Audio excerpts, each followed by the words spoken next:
But yeah, I mean, I don't know. The protests, the riots, riots are a very interesting beast. You know, it's like a tornado. Tornadoes happen for a reason. Tornadoes don't just like spawn out of the ether from a portal from the nether realm. But tornadoes happen for a reason, right? And we can argue about whether that reason is good or bad, but they happen for a reason. Uh, if you think about it, you know, happy societies usually don't riot, unless you're talking about Americans at a football game. Tornadoes are created by China. That's true. Every time Xi Jinping buttons up the last button in his shirt, he opens up a portal, and a massive tornado just spawns in the U.S. somewhere. That's why we have to take him down. Winnie the Pooh head ass. But yeah, unless you're talking about like Americans at a football game after their team won, usually people don't riot.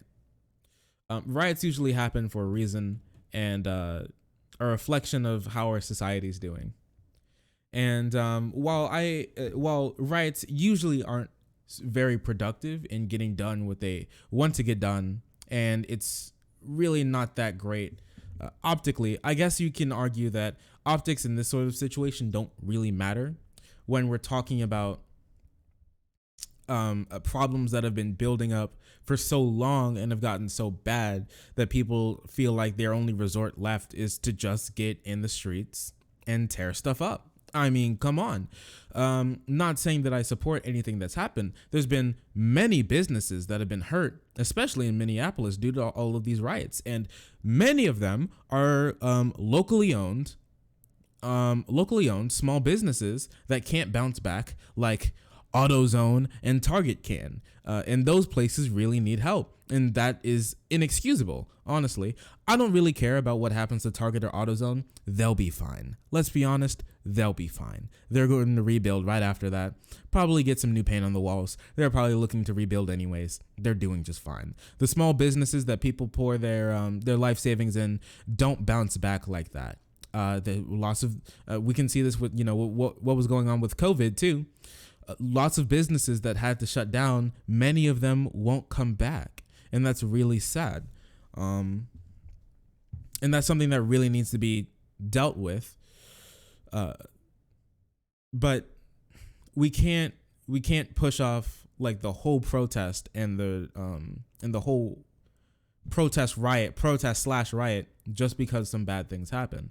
And like I said, not supporting the protest, but these things happen for a reason. And it shows some problem with our society that has not been addressed that leads people to do this. People don't do it just for no reason. People usually don't commit crimes for no reason, right? If you think about it, why are crimes committed?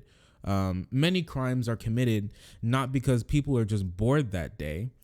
Not most criminals aren't like a rich kid who's just like been pampered and is just bored, so he decided to join a gang one day just to get a little spice in his life to get away from his nanny. Usually that doesn't happen.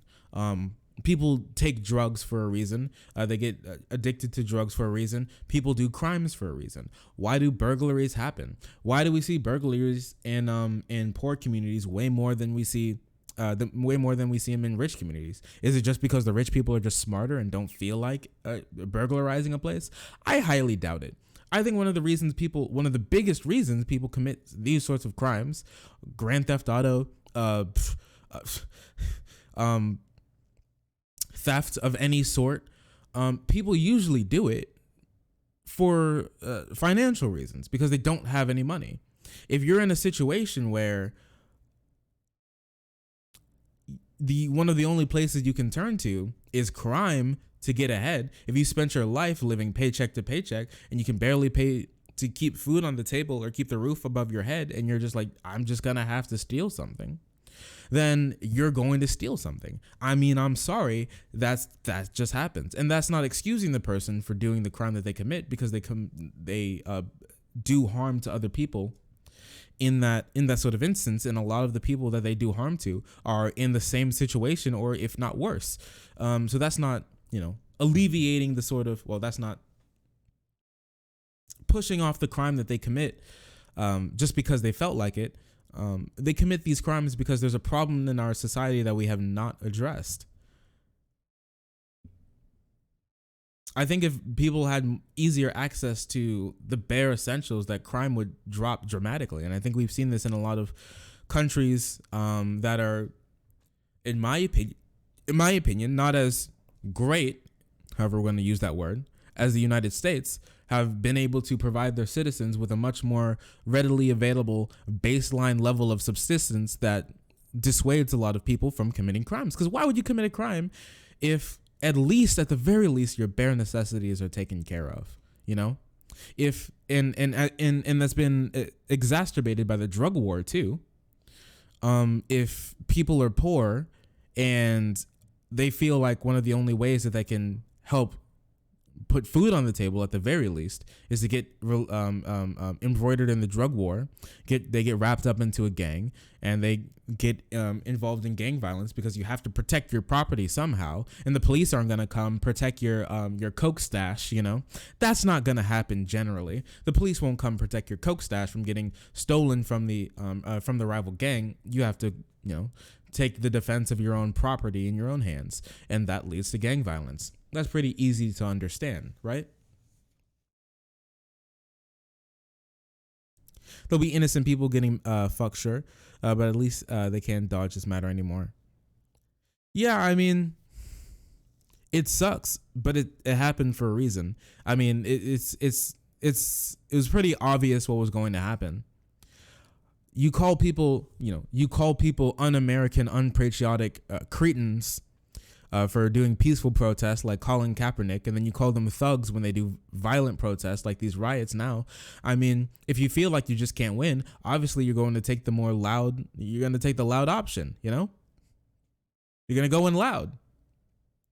If going soft doesn't get you very far, and going loud seems to get a lot of attention on you, then go in loud, obviously. This is a calculus that any third grader could probably make. It's like getting surprised when you type 1 + 1 into the calculator and then press enter, and you freak out when the calculator says 2. I mean, I think we all saw this one coming, Chief.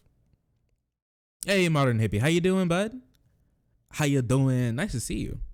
Like we saw this calculus. It was going to happen. Can you even imagine being surprised when these sorts of things happen, and everyone gets absolutely shit on when peaceful protests don't get anything done and just devolve into talking about whether or not you kneeling during the national anthem is disrespectful, and it doesn't seem to get any eyes on what the crux of the argument and why people are doing it is. Obviously, people are going to go with the violent protest. This is just very simple to me, and I've been on this earth for 21 years. Give or take, and this seems like extremely interesting. I mean, not very interesting and extremely simple to understand. And even the looting, I feel like lots of the looting, if not almost all of the looting, is completely indefensible, especially from small businesses that's been happening. There's this video going around about this guy who put his life savings into opening up a bar, and it got smashed, and people tried to steal his money vault in there, and my man was just crying because he's like, I don't know how I'm gonna get bounce back from this, which is true. We're not sure he's gonna bounce back from that. Hopefully, I would love to see a fund open up to help these small businesses get back up and running. To at least the baseline level that they need to continue after these riots. I'd love to put some money into that. I'd love to do a donation stream to help prop some of that up because I think that's vitally important. Small businesses at the moment are in a very precarious situation, and getting your windows smashed up in during this pandemic, where lots of places are being forced to stay closed, basically. It's just adding more gas into the fire of making sure that their business never opens back up again, and that can't happen. But tangent. I love my tangents. Back onto what I was saying about the looting. Even the looting in these sorts of environments is pretty understandable. You give a poor person the opportunity to get more money, they're going to take it. Lots of these riots, lots of these protests happen in very, very poor communities.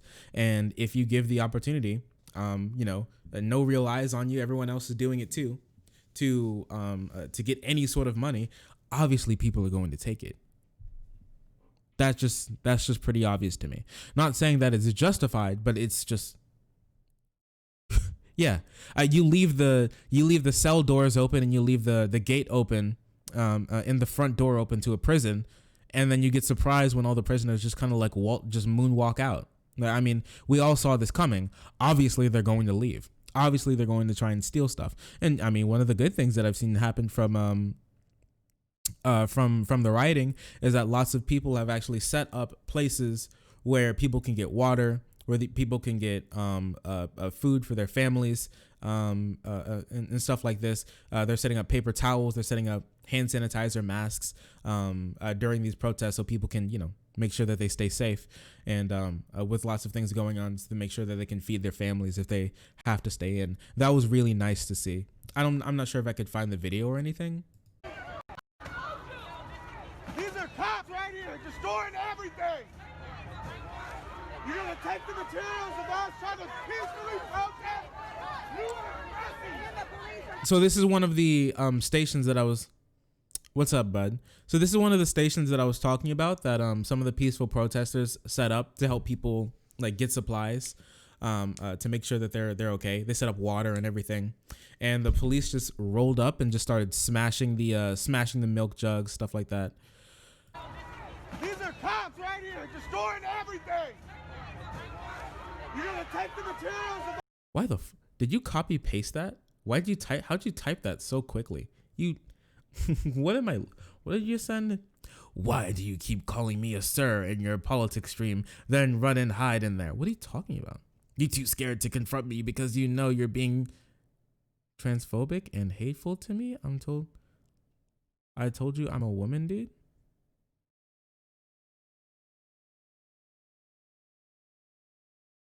What am I talking about? I'm gonna just pretend that I didn't read that. Us trying to peacefully protest. You are arresting. And the police are taking the. You are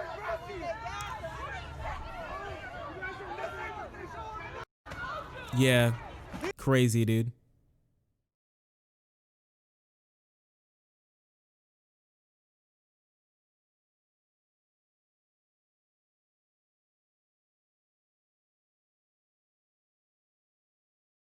They just backy. Yeah, I mean, this just reminds me of that one picture.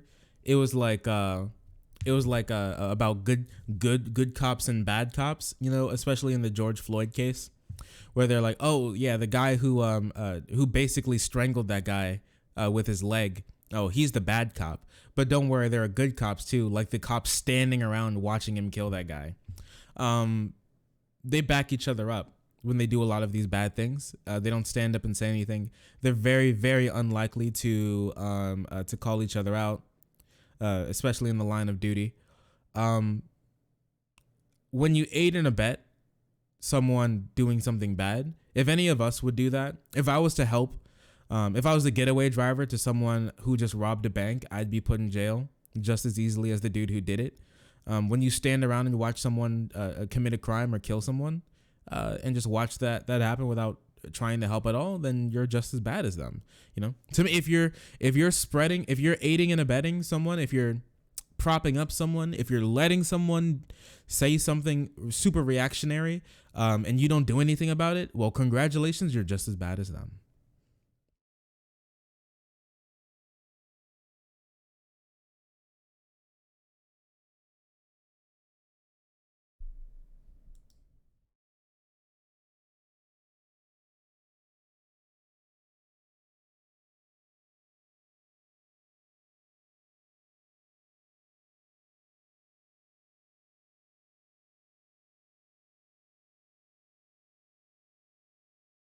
Yeah, here's what I'm talking about.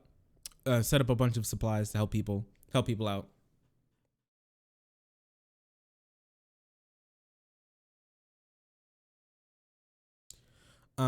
So there's lots of good things going on during these riots.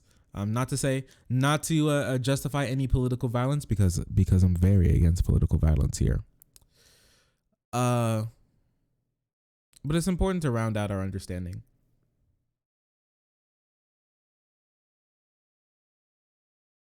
And this is just terrible. A terrible use of force by the police. We really need to overhaul our police system. We really need to overhaul it, like, a lot. Yeah, stuff like this. People trying to help out.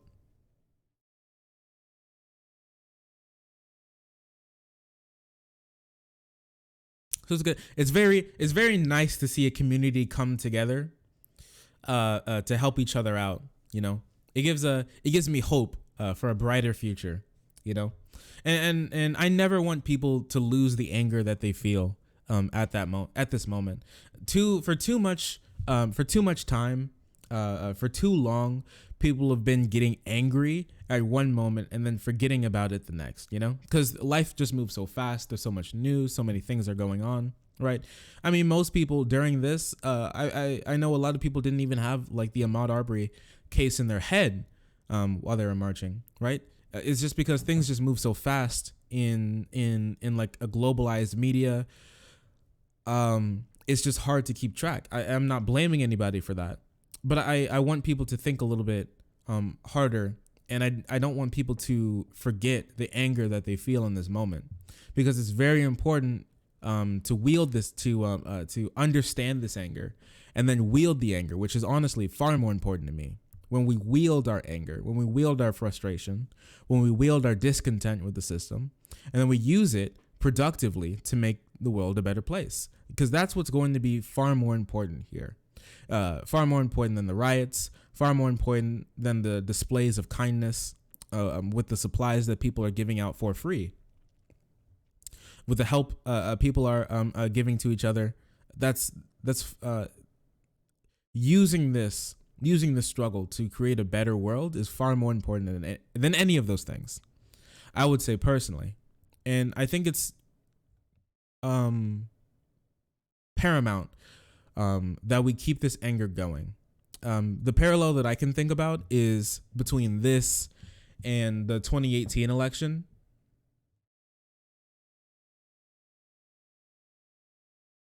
He's so weird. This like White Lives Matter dude is so weird. Wild, dude. The parallel that I can think about is to the 2018 election, where people went in and what was on their minds for the entire time that they were voting after the exit polling showed was Trump.